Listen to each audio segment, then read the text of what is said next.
Talakayang Bayan. Masusing pag-uusapan ang mga programa at proyekto ng bayan. Talakayang Bayan. Ilalahad ang mga plano at direktiba ng pamahalaan. Pag-aaralan ang bawat anggulo ng sitwasyon. Lilinawin ang bawat issue. Magbibigay ng matalino at makabuluhang talakayan. Talakayang Bayan.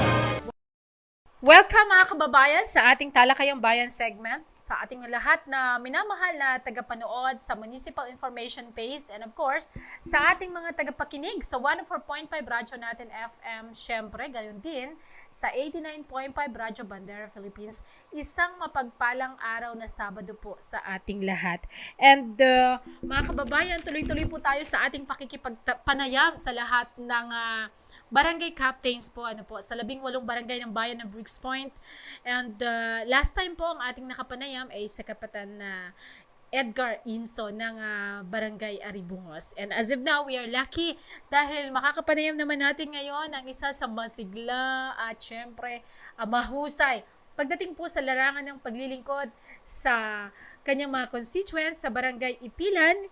At eto na, welcome na po natin ang ating matikas na barangay captain, Kapitan Nadsmil A. Basil Cap. Isang magandang umaga po sa inyo. Magandang umaga rin po, ma'am, sa inyo. Ayan, ako si Kapitan talagang makikita natin. Siya po ay bihasa na sa paglilingkod sa kanyang mga constituents. Simula pa po sa Balabak, Kap, and hanggang ngayon ay sa Barangay Ipilan. We are so lucky na makakapanayam natin siya ngayong umaga. And of course, ang ating SK Chairman na isa rin sa masigasig. Talagang ito ay isa sa mga iniidolo ko pagdating sa paglilingkod sa kabataan. SK Chairman Elaine May N. Taguan, ma'am, isang magandang umaga sa inyo. Magandang umaga rin po at maraming salamat po sa pagpapaunak po sa amin at kami po ay narito para sa inyo. Ayan, thank you so much mga kababayan. Hindi na natin pahahabain pa dahil alam kong lahat tayo ay excited na kung ano po ang makukuha nating informasyon patungkol po sa kanilang barangay na pinaglilingkuran. Kap, una, pwede niyo po ba kaming bigyan ng kaunting background tungkol po sa Barangay Ipilan? And saan po ito? Mahigit kumulang ilan po ang population? At ano po ang mga pangunahing pinagkakakitaan sa inyong barangay? Thank you so much, ma'am. Ang Barangay Ipilan po ay isa sa maunlad na barangay at isa rin po sa pinakamalaking barangay sa bayan po ng Briggs Point. Siya po ay matatagpuan in the middle of Barangay Barong-Barong and Mambalot. At ang Barangay Ipilan po ay mayroong populasyon ng 7,500 plus estimate. At ang pangunahin po pinagkakitaan ng mga tao dito ay agriculture. Majority po ang mga tao ay ang kanilang hanap buhay ay agriculture. Nandoon na po ang kanyugan. Doon na rin po yung mga nagpapalayan, nagtutubigan, ganon. At meron lang po na maliit na portion ng mga constituents na sa fishing. Opo. Naku, talagang pagdating sa agrikultura, sa pagniniyog ay talagang makikilala natin. Ipilan na yan dahil lang alam natin sila po ay nagdiriwang ng mamaya ko na i-reveal. Na siyang pinagmamalaki po ng Barangay Ipilan. SK, baka po may nais kayong idagdag doon sa kasagutan ni Kap. Maraming salamat po. Isa po sa pinakapangunahing pinagkukunan po ng Barangay Ipilan na talaga namang source of income po nila ay ang kanyugan po. At maliban po doon, meron din po ang Barangay Ipilan ng pinagmamalaki ng mga prutas po kagaya po ng lansones, sa karambutan at iba durian at marami pa pong iba. Kaya nga po ang Ipilan po ay nagkakaroon din ng Fruit Basket Festival na kung saan po ay nililikom o nandoon po yung iba't ibang prutas po na dinidisplay at pinagmamalaki po na talaga ng Barangay Ipilan. Ayan, nakakatuwa mga kababayan kasi alam natin na kapag prutas ay barangay ipilan yan. Noon pa man, kapag may mga pagdiriwang ano po, laging barangay ipilan ang nangunguna pagdating sa mga paramihan at pasarapan ng mga prutas, iba't ibang klase. Ano po? Kap, ano naman po ang ating may pagmamalaki o lakas po ng barangay ipilan? Totoo po yun, ma'am, ang sinabi ng ating SK Chairwoman Ellen Mitaguan kanina. Ang barangay ipilan po, dito natin matatagpuan ang iba't ibang prutas. Kaya po sinabi niya kanina na ang ipilan po ay tinagurian isang food basket na barangay dito po sa ating bayan. At sa mga hindi po nakakaalam, ang barangay ipilan po, ang sinusuplayan ng prutas hindi lamang po dito sa ating bayan, kundi halos buong probinsya ng Palawan ang sinusuplayan. Mayroon po dinadala po sa Balabac, kung saan po ito po ay isang bayan na sa pinakadulo ng Palawan. At yung ibang produkto po natin na nanggagaling sa ipilan, na iba't ibang variety ng mga prutas tulad po ng lansones, meron tayong tinatawag na lungpong na variety at duku. Ito po ay Thailand variety at ito po ay pinakamatamis na klase ng lansones. At sa barangay ipilan din po matatagpuan na meron tayong mangosteen. Tulad po ng ibang lugar tulad ng Davao, Zamboanga, Holosulu, kung saan po matatagpuan ng mga magandang variety ng mangosteen, ay meron din po tayo dito sa barangay ipilan. Ang mga durian po, ay napakaraming durian ang barangay ipilan. Iba't ibang variety rin po na natin matatagpuan sa barangay ipilan. At maliban doon, iba't ibang prutas po na meron tayo. Kaya po, inuulit ko, tinagurian siyang food basket hanggang meron po tayong sineselebrate na festival na taon-taon. Dahil doon po sa napakaraming prutas na meron tayo sa barangay ipilan. At ang pinagmamalaki rin ng barangay ipilan, kasi sa coconut producing barangay, isa pong barangay ipilan ang pinakamalaking producing coconut product. Kaya po meron tayong na-conceptualize nung panahon ni Kapitan Jonathan Lagrada na siya ngayon ay SB member na. Sila po ay gumawa ng isang pinakamalaking bukayo, no? Pinakamalaking bukayo na sana nakapasok noon sa talaan ng pandaigdig ng talaan o world record. Subalit, hindi po siya naitala, pero yon po ay pinagdiriwang namin taon-taon. Katatapos lamang po itong February 8, yung aming pagdiriwang, na kung saan ay marami kaming sino-showcase na mga iba't ibang aktibidades noong simula February 1 hanggang February 8. Yun po, ma'am, yung mga aming pinagmamalaki sa barangay ipilan. At maliban po doon, ang mga tao po sa ipilan ay magkakaisa. Magkakaisa regardless of ethnicity, ethnic, no? Iba't ibang lahi, iba't ibang lingwahe. Pero magkakaisa kami, magtutulungan para sa kaunlaran ng aming barangay. Yun lang po. Ayan, napakahusay mga kababayan. Ano po, pagdating sa prutas, and aside from that, meron ding Bukayo Festival. Nakakagutom. SK, baka po may nais kayo idagdag.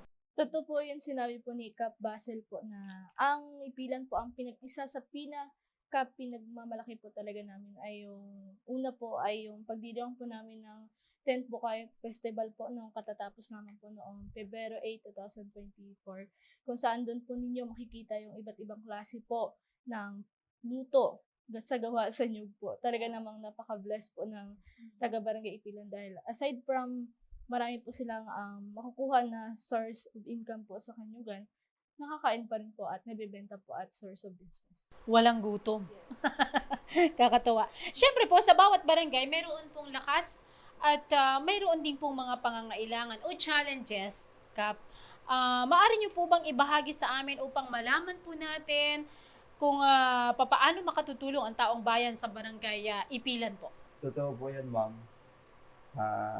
Bagamat sinabi natin na umuunlad ang Barangay Ipilan, pero kalakip noon, meron din po talagang challenges. Totoo po yun. Isa na po yung doon, yung trabaho, at saka yung livelihood. No? Yun na rin po yung livelihood, yung kabuhayan. Kaya sa ngayon, sa aming administrasyon, isa pong napakalaking challenge sa amin kung paano po kami makatulong sa mga paano po kami makapag-provide ng mga livelihood programs dito po sa mga tao, sa mga sektor na wala pong trabaho. Kaya po kami ay patuloy na makipag-ugnayan sa mga ahensya ng gobyerno upang makahanap ng mga partners na makapag-extend ng livelihood program sa aming barangay. Yun po. SK, sa inyo naman, bilang isang kabataan, lalo na ngayon, marami pong mga kabataan na hindi nakakapag-aral, at minsan ay nangangailangan din. And it is a challenge also, sa inyo bilang isang leader ng kabataan. So, aside doon, ano pa po yung mga challenges na nakakaharap nyo bilang SK Chairwoman? Ayun, salamat po. Alam niyo po, napakarami pong challenges po talaga ang kinakaharap ng mga kabataan. Hindi lamang po sa aming barangay, sa Barangay Ipilan, pati po sa iba't ibang barangay dito sa bayan ng Brooks Point. Meron po akong 3 challenges po na tingin ko po ay talaga namang problema po na kinakaharap ng mga kabataan. Unang-una po ay yung kakulangan po sa edukasyon.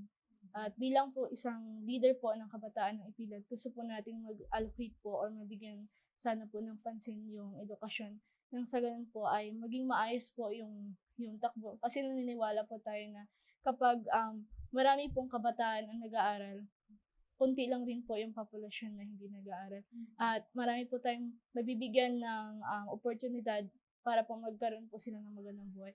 Pangalawa po yung sports. Gusto rin po nating i-adapt po nila nang sa ganun po ay malayo po sila sa bisyo. At isa po yun sa pinakamahalaga po. Sabi nila, ang SK daw po ay talagang paliga lang.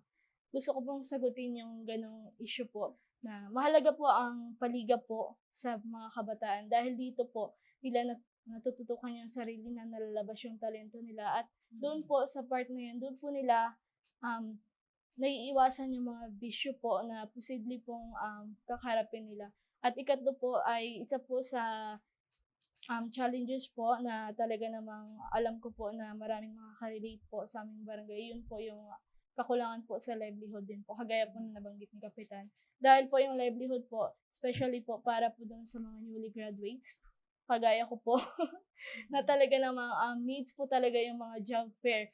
So bilang kabataan, gusto po natin mapunan yung mga ganong pagkakataon po at ang awa po ng Diyos and God grace po ay through activities po namin sa Sangguniang Kabataan ay gusto ko po yung gawin po para makatulong po sa kabataan, katulad ko rin po. Ayan, thank you so much. Naku, napakagaling. Po?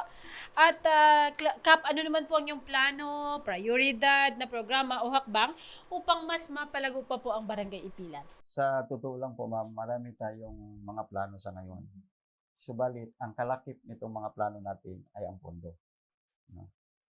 Kaya po, sinisikap namin ngayon na ma-maximize ang ating pondo po sa ating barangay. Subalit, sa tingin ko man naman po sa ngayon, sa daming mga budgetary requirements na dapat natin popondohan, kukulangin po ang ating pondo. Tulad po ng nabanggit ko kanina, ang isa sa pinaka-priority natin ay ang livelihood program. Kasi para po matulungan natin yung mga kababayan natin na mahihirap at ma-organize natin sila para po sa ganon magkakaroon po sila ng sapat na kabuhayan para po sa pang-araw-araw nilang makakain. Ito po, mama, ay nakikipag-ugnayan din tayo sa mga iba't ibang ahensya ng pamahalaan. Bagamat bago pa lang tayo nag-opisina, more or less magta-3 buwan pa lang po tayo. So, marami po tayong naiisip na paraan upang makipag-ugnayan sa mga funding agencies ng ating gobyerno, tulad po ng mga livelihood program patungkol sa mga goat racing, pamimigay po ng mga high value crops, pamimigay po ng mga vegetable planting materials, ng mga high value vegetables. Kasi sa ngayon po ma'am, meron po akong tinatarget, meron po akong naiplano na tulad po ng aming, meron po kaming area. Ang tinatawag nila doon ay Cataladyan. Itong Cataladyan ay matatagpuan doon po sa itaas ng portion ng Barangay Ipilan, doon po sa bundok. At ito po ay, ang klima dito ay napakalamig. Tulad din po ito ng lugar kung saan dito sa Imunod na tinataniman nila ng mga high value vegetables, doon po matatagpuan yung mga sayote, yung mga repolyo, yung mga carrots, yung mga cauliflower, kung saan po ay sila po ay ngayon matagal na nag-harvest. So nakausap ko na rin po ma'am yung isang proponent na nagturo noon dito sa Barangay Imunod, at ito po ay maaari sa mga susunod na buwan ay imbitahin ko at isasama namin diyan sa Barangay Ipilan, particularly doon sa Cataladyan, para po maturuan yung mga farmers doon kung paano po itatanim itong mga high value vegetables. So, yun po ma'am, isa sa mga programa natin na nais natin ipatupad, no, sa Barangay Ipilan. Nako, napakaganda niyan, Kap, kasi yung mga halaman na nabubuhay sa Baguio, sa Benguet, ay po pwede na dito sa atin at nakakatawa po. Opo ma'am. Kasi ito po ma'am, ay na-convince po tayo ma'am dito dahil sa nangyari sa Barangay Imunod. Kasi po ma'am, kung hindi natin tulungan itong mga farmers na ito rin po ay naging problema ng pamahalaan. Kasi sila po ito ma'am, ang kasalukuyan, nakaramihan ito sa kanila na hindi naman lahat ay mga nagkaingin. Alam naman po natin yung mga kaingin na nagaputo sila ng mga kahoy, malaki man o maliit, at yun po ay sisira din ng ating kalikasan. Subalit kung tila ito matutulungan natin sa pamamagitan ng pagtanim ng high value vegetables doon sa lugar nila, kung saan isa po sa pinaka-potential na area na dapat tulungan. So, mababawasan po ma'am yung mga gano'n na problema ng ating gobyerno. Ayan, opo. Malay po natin, hindi lang yung mga prutas at yung mga produkto ng niyog ang for export po, kundi pati yung mga gulay na mabubuhay po dyan. Sa inyo naman po, SK, ano naman po ang inyong prioridad, programa o hakbang upang mapalago po ang mga kabataan po sa Barangay Ipilan? Kagaya po nung nabanggit ko po kanina, may tatlo po akong nabanggit ma'am. Yun po yung sa larangan po ng sports, edukasyon po at sa livelihood. Iyan po ay tatlo lamang po at marami pa pong iba. Pero tingin ko po, iyan po yung pinaka-kailangan po ng mga kabataan. Na tingin po natin na kailangan nating ma-provide po o mabigyan ng action para sa ikabubuti po ng kabataan po ng Barangay Ipilan. Ayan, totoo po yan. Ma'am, mayroon pa po akong idadagdag dito sa katanungan na ito, kung ano po ang plano ng mga namumuno sa Barangay Ipilan o prioridad dito sa programa. Sa totoo lang po ma'am, kami po ay isa din po sa mga prioridad namin ay pag-aayos ng kalsada. Kaya magpapasalamat din po ako sa municipal government sa pamumuno ng ating butihing Mayor June Benedito, dahil sa kanyang pagpupursige na upang magkaroon ng rehabilitation ng mga barangay at mga provincial roads. So ito po ma'am ay amin na prioridad din.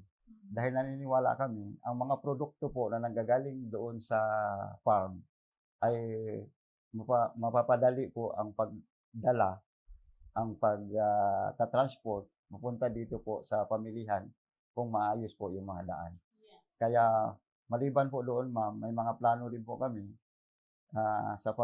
sa pag-uugnayan sa mga ahensya ng pamahalaan na makapagbukas po tayo ng mga farm to market roads. So, Napakaganda po niyan kasi malaking tulong po, hindi lang doon sa mga produkto na dapat ay madala doon sa mga pamilihang bayan, mga kababayan, kundi maging sa health, kung may kailangang agarang aksyon para doon sa, alam mo, kailangan dalhin sa hospital, di ba, So, maganda, malaki ang maitutulong ng Farm to Market Road. And as of now, mga kababayan, yan po ang isa sa tinututukan ngayong taon ng ating lokal na pamahalaan sa pamumuno po ng ating Mayor Cesario Benedito, and of course, ng ating Vice Mayor, Attorney Mergen de Los Angeles Feliciano. Kap, ano naman po ang inyong plano para mapalakas ang partisipasyon ng komunidad at mga residente sa mga programa at proyekto pong pang-barangay? Sa tingin ko po, ma'am, para mapalakas po ang partisipasyon, ay dapat natin sila ihikayat, no? Ihikayat na sumali at bilang sila po ang magiging beneficiary natin sa mga programa na iyon, para po ma-encourage natin yung kanilang partisipasyon dito po sa mga magagandang programa na natin naiplano at ipapatupad. Sa ating butihing SK Chairman, ma'am, ano naman po ang inyong plano para po sa kabataan? Ano po? Para mas mapalakas pa ang partisipasyon po ng kabataan sa mga programa at proyektong pambarangay. Isa po sa mga plano po namin sa Sangguniang Kabataan po, at kasama po ang aking sangguniang member po sa council, ay yung pagkakaroon po namin ng katipunan ng kabataan sa aming first sitio po. Kasi gusto po namin maiparating po yung programa sa mas madali po na paraan. Sa ganun, ito pong tinatawag po namin ng katipunan ng kabataan sa every sitio po. Yun po yung pagluklok ng bawat presidente o officers po ng bawat purok. Sa ganun po ay kung sakali man po may mga programa po kami na gusto po namin ilathala o gawin po sa aming barangay, ay madali po namin silang makausap o ma-deliver po yung impormasyon kung ano po yung mga programa na nais namin ipatupad po sa aming barangay. Ayan. Maganda yun, para at least madaling abutin ang ating mga kabarangay sa mga liblib na lugar kapag activated po yung mga sitios. At at the same time ay matuto rin sila sa leadership. Po. Ayan, maganda, mahusay. Kap, ano naman po ang inyong hakbang upang mapanatili po ang seguridad at kaayusan po sa inyong barangay? Maraming salamat po, ma'am. Sa ngayon po, ma'am, ay pinapalakas po natin ang ating organisasyon ng ating barangay police sa ating barangay. Ang mga pangangailangan nila po, ma'am, upang makatulong at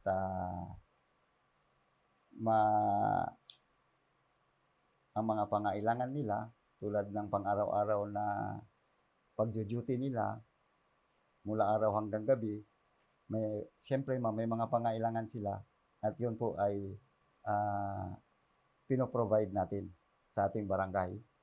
At talagang ina-activate natin yung performance, yung mga trabaho ng mga tanod para po magiging maayos ang tanod visibility, lalong-lalo na po sa mga area, no? Sa mga area na may mga nangyayari na hindi kanais-nais. Kasi nakaraan po, ma'am, sa Barangay Ipilan, mayroon po tayong nababalitaan na mayroon mga nabato na mga sasakyan tulad ng mga van, no? Mga transport service ng van na tulad ng ganon. So ito po ay binigyan natin ng direktiba itong mga tanod sa mga 10 oras ng gabi ay dapat nilang iikutan, magro-ronda at tumitigil doon sa mga area na kung saan ay mayroon mga ganon nangyari. So maliban doon, ma'am, yung ating katarungang pambarangay sa ating barangay ay pinapalakas natin. Ginagawa natin ng maayos, ginagampanan natin ng maayos. Sa totoo lang po, ma'am, bago tayo pumunta dito, mga ilang kaso po ang inayos natin kanina para po ang pagpatupad ng katarungang pambarangay ay maging sigurado, no? Na hindi lamang po binabasa natin sa papel, pinag-aaralan natin, kundi talagang ginagawa natin sa aktual na pamamaraan sa paglilitis ng mga kaso para po mabawasan yung mga problema tungkol sa kaguluhan at para mapanatili natin ang kampanya natin para sa peace and order o kaya yung katahimikan sa ating barangay. Ayan, sa madaling salita, mayroon pong pangil ang batas ng Barangay Ipilan. Opo, mahusay po dahil through that ay magkakaroon po ng takot. Ano po yung mga kababayan natin ano po na gumawa ng mga kaguluhan. SK, sa inyo naman po, sa parte naman po ng kabataan, paano nyo po or ano po ang inyong plano para mapalakas at mapanatili po ang seguridad ng kabataan sa inyong barangay?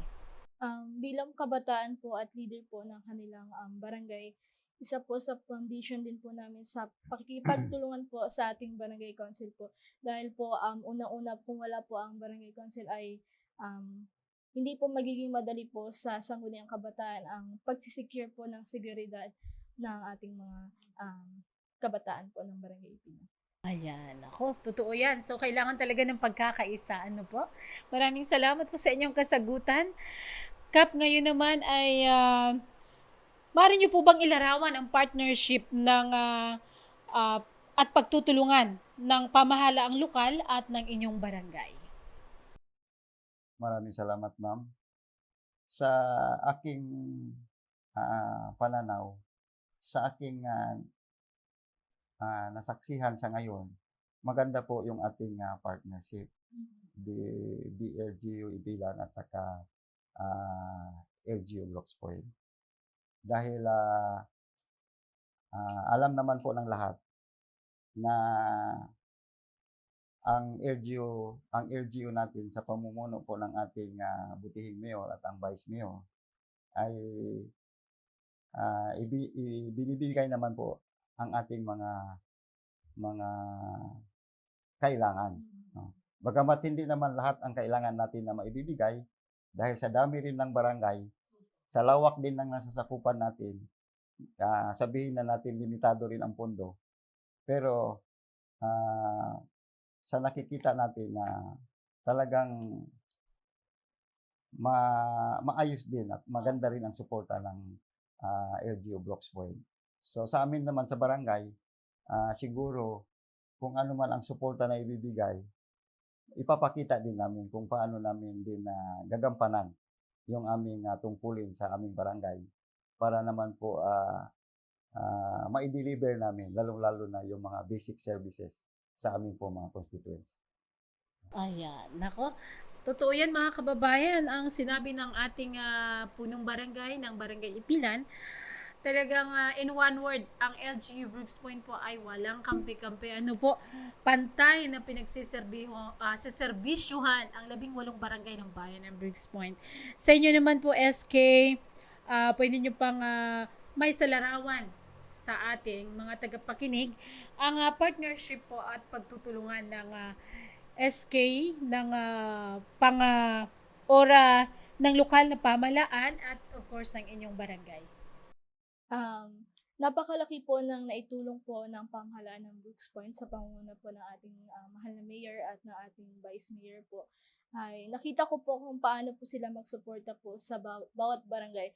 Sa tingin ko po sa 18 po na barangay na kanilang sinuportahan ay talagang makikita niyo po yung progreso po ng kanilang barangay. Kagaya na lamang po ng mga tulong nila sa ating infrastructure po sa mga buildings na talaga naman po the best po yung governance po nila na talaga naman binibigyan po nila lahat ng barangay ng pagkakataon para umunlad po. At yun po ay isa sa malaking achievement din po sa pamahalaan ng Brooks Point na tingin ko po na dapat din po natin ipagmalaki dahil napakabilis nga po ng progreso po ng bawat barangay. Ayan, thank you so much. Unahin ko na rin kayo, SK, sa papaanong paraan po natin na ilalapit ang mga kabataan sa barangay sa mga programa po ng pangbayan. Kagaya lamang po ng mga programa po natin sa sports po at education po at sa iba't iba po pong larangan. Naalala ko po ang lokal na pamahalaan ng Brooks Point po ay may ginawa pong scholarship para po sa ating mga kababayan po sa 18 barangay po, at isa po ang Barangay Ipilan po na nabigyan po ng oportunidad para sa kanilang scholarship po. Noong nakarang araw po, kahapon lamang po ata, ay nakatanggap po yung mga scholars natin from grade 12 po, at susunod na rin po yung mga college po natin na talaga namang binibigyan po ng pansin ng pamahalaan ng Brooks Point po, at nagpapasalamat po kami sa ganong oportunidad dahil nabibigyan po ng pagkakataon yung mga kabataan na makapag-aral po at walang sapat na pera na pangtustos po sa kanilang pag-aaral. Ayan, thank you so much. Sa inyo naman po, Kap. Sa ngayon po ay maaari nyo bang i-share sa amin kung papaano po ang inyong ginagawang paraan para po mailapit ang barangay sa ang inyong constituents sa barangay sa mga programa po na pangbayan. Nais ko lamang po, ma'am, dagdagan yung sinabi ni SK. Bagamat halos kumpleto na po yun yung sinabi ng ating SK. Pero mayroon lang po mga iilan na programa ang ating lokal na pamahalaan na nais kong idadagdag. Tulad na lamang po ng mga medical o financial assistance, ma'am. So, napakalaking tulong din po yun sa ating mga kababayan. Kahit papaano, kung mayroong mga nagkakasakit, mga na-hospital, nakakalapit po sila sa munisipyo, lalong-lalo na po sa ating mayor, vice mayor at saka mga kagawad. At sila naman po ay nabibigyan ng tulong. At maliban po doon, ma'am, sinabi rin ni SK kanina, may mga infrastructure na projects na hindi naman po kaya pupunduhan ng barangay yun. Lalong-lalo na po yung mga concreting, o roads, mga pagpapatayo ng mga building. Yun po ay nabibigay naman ng lokal na pamahalaan, at ang Barangay Ipilan ay isa na po sa mga beneficiary na nakatanggap ng mga proyekto na yun. Ang sabi nga po ni Mayor sa akin, kasi may mga request din po ako, ma'am, bagamat wala pa po tayong mga hindi pa po na-convene yung Municipal Development Council, pero tingin ko malapit na po yun dahil malapit na rin po ang pagbabudget ng ating lokal na pamahalaan. So, nabanggit ko po kay Mayor na ang aming barangay po ay talagang kinakailangan na meron kaming drainage system o flood control. So, sabi po nga ni Mayor sa akin, kapag ka mag-alala, kung hindi man po magagawa ngayong taon, baka sa sunod na taon mapupunduhan na po yun. So, maliban po doon, may nabanggit din sa akin si Mayor na sa by 2025, kung gusto po namin sa barangay na magkakaroon ng concreting of roads uli, kasi mayroon nang binigay na karaan na concreting, at yun po ay nagkaroon na po tayo ng turnover doon o inauguration. So, hopefully, yung mga sinabi ni Mayor ay talagang siguro naman at matitiyak po na maibibigay po ng lokal na pamahalaan sa pamagitan ng ating butihin. Naku, maraming salamat tunay mga kababayan. Naku, napakaikli ng oras, Kapitan and SK Chairman. Malapit na po tayo magtapos. Baka po may mga nais po kayong sabihin, Kaf, sa ating mga tagapakinig at sa ating mga tagapanood.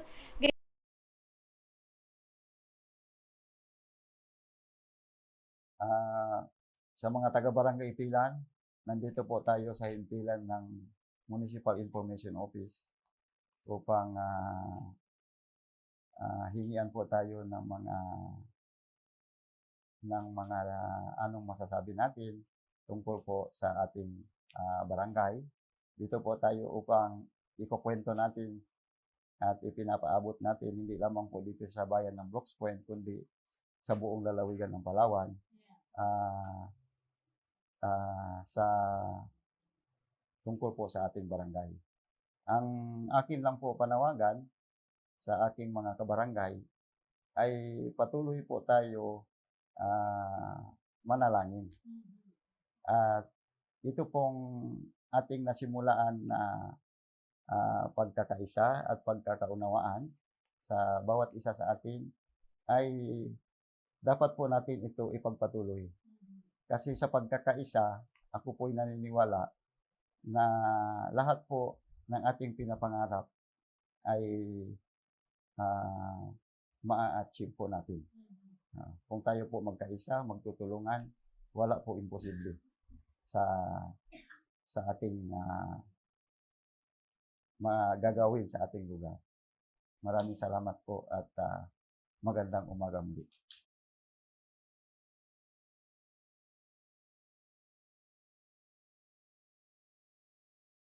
Ayan, unang-una po ay nagpapasalamat po ako sa inyo, ma'am, for inviting us here po para po sa isang napakagandang talakayan po ngayong umaga. So, sa lahat po ng tagapakinig po at nanonood po dito po sa MIO po or Municipal Information Office ay binabati ko po kayo ng isang magandang umaga po. At syempre binabati ko rin po ang aking kabarangay po sa Barangay Ipilan po at sa ating pong mga katipunan ng kabataan po sa bawat sitio po at sa of course sa aking pong mga sangguniang kabataan member. Isang mapagpalang umaga po sa inyo lahat. At gusto ko lang po sabihin po sa inyo na ako po ay bilang isang leader niyo po ay nagpapasalamat po sa inyong suporta po sa mga aktibidad po na atin pong ginagawa po para sa barangay natin at para sa ikabubuti po ng ating barangay. Sana po ay samahan niyo po ako, ang sangguniang kabataan po ng Barangay Ipilan, kasama po ang Barangay Council po ng Barangay Ipilan na mas lalo pa po nating mapaganda o mapabuti o maparating ang mga programa na nais nating maiparating po sa ating mga mamamayan at nang sa ganun po ay magkaroon po tayo ng progresibo at maunlad na barangay. Yun lamang po at maraming salamat. Ayan mga kababayan, dito na po nagtatapos ang ating makabuluhang pakikipagpanayam sa ating mga mahal na panauhin po. Tunay nga no, na napakahalaga na mayroon po tayong ganitong talakayan. Nang sa ganun ay malaman po natin kung ano-ano po ang iba't ibang programa, kung paano tayo pwedeng makiisa para po sa ikauunlad ng bayan ng Brooks Point. Once again, Kapitan Nadsmil Basil Kap, magandang umaga muli. And of course, SK Chairman, Elaine May Taguan. Magandang umaga. Pagpalain po ang bayan ng Brooks Point. Pagpalain po tayong lahat. God bless po. Talakayang Bayan. Masusing pag-uusapan ang mga programa at proyekto ng bayan. Talakayang Bayan. Ilalahad ang mga plano at direktiba ng pamahalaan. Pag-aaralan ang bawat anggulo ng sitwasyon. Lilinawin ang bawat issue. Magbibigay ng matalino at makabuluhang talakayan. Talakayang Bayan.